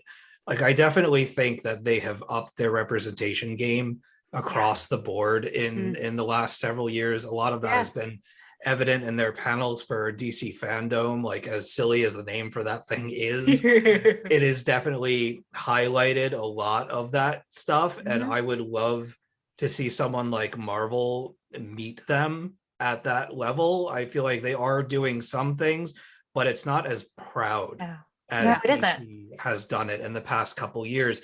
And it's only getting more and more present in their side of the medium. They're not a perfect publisher. No one is. They all have their things and their page rates and all the little things that you could pick apart. But from when I started talking comics, one of the things that we always talked about was representation, especially for the queer community. And it used to only exist in independent stuff, and it wasn't in the mainstream. And now you look at like the DC Pantheon, and there are a lot of characters. The DC Pride Month is packed. Yeah. Go ahead. No, I was going to say, if you look at the core Justice League characters, I don't think there's a family now that doesn't have a queer child. Because we got just last month, or just like a few weeks ago, we got Connor Hawke, Asexual King. Yeah. Officially rounding out the original, Justice League. Everyone has a queer son or daughter. And for like in a time when like backlash is royalty in everyday life, for the amount of backlash that they got for this, it's really nice that they didn't back down from it. It wasn't something that they were like, a majority or whatever, a percentage of our readership really isn't into this, and they're actively railing against it online. But DC editorial was like, no, we've been planning this for some time. We found the perfect writer to do it, and it's going to be a success, and it's going to be canon, and this is the way that it's going to be, and they're going to have to fucking deal with it.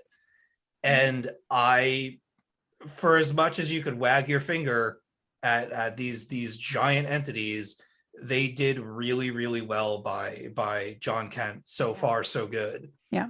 100%. It's such an interesting like path to get here too, because I remember, oh God, back in the day, I stopped, like, I mean, I used to be a huge Batman fan, and I'm just coming back to it now because they went through such a stretch of no one can smile in Gotham, you know, like it got so dark for so long, and I'm just like, the fatigue, you know, like just the constant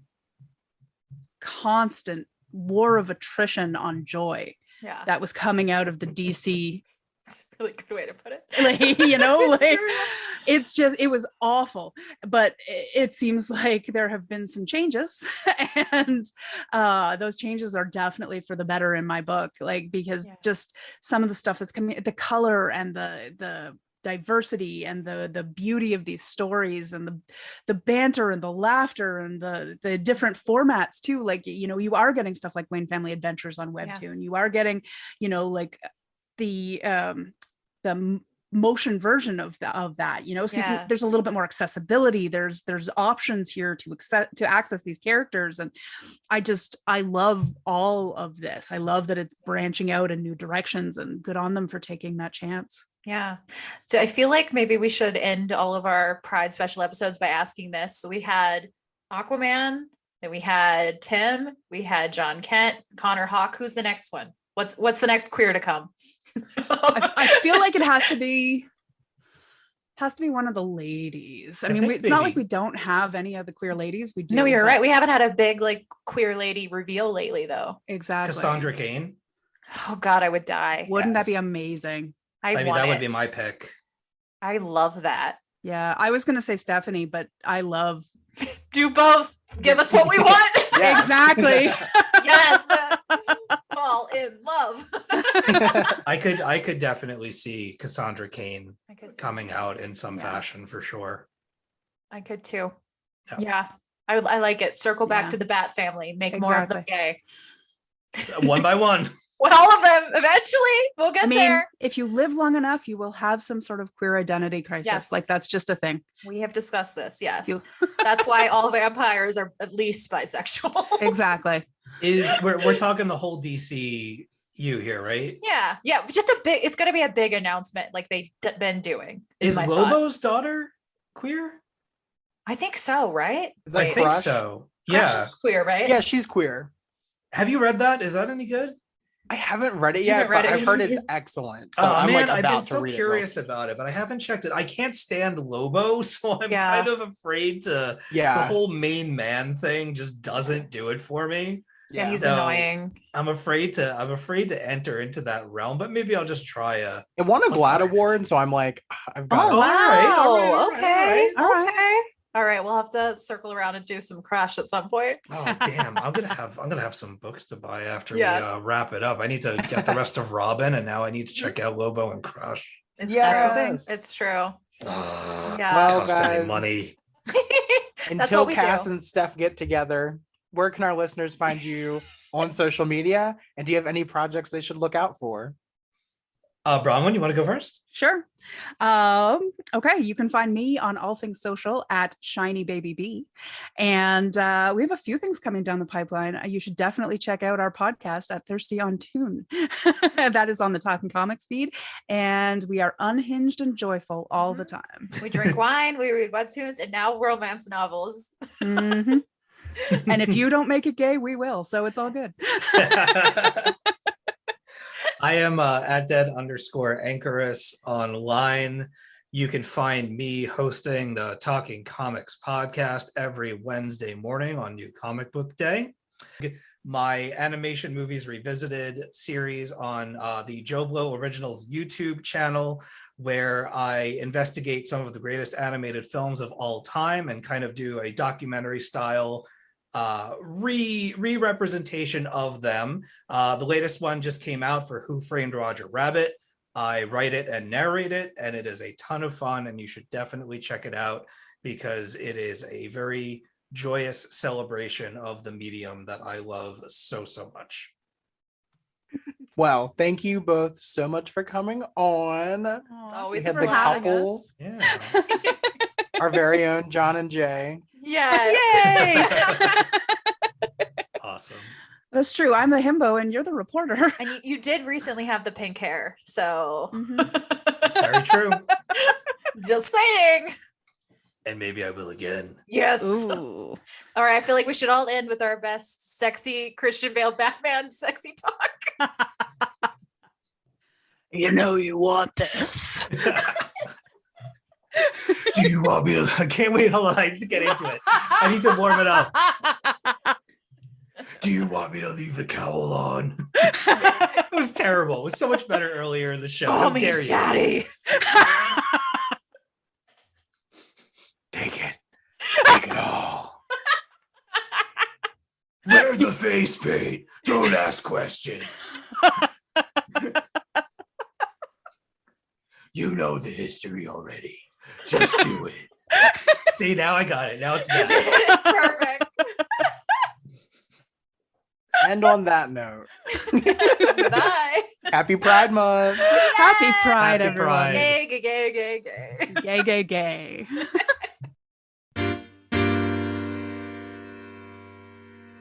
Thank you for listening to the Gotham Outsiders. You can find me, Chris, on Twitter at The Myth of Psyche, where I talk about feminism, psychology, and Batman, of course.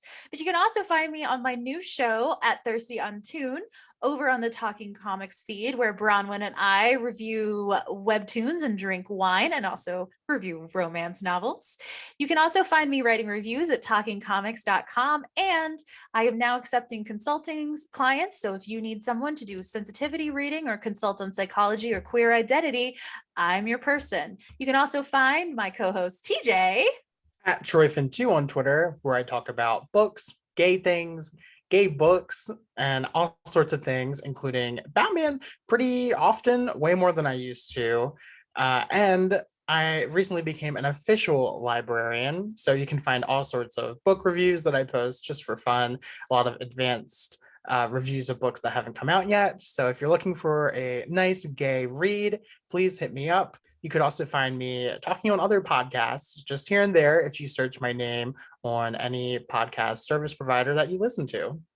And you can find us both talking about Batman all the time at the Gotham Outsiders. So join us next time. Same bat place.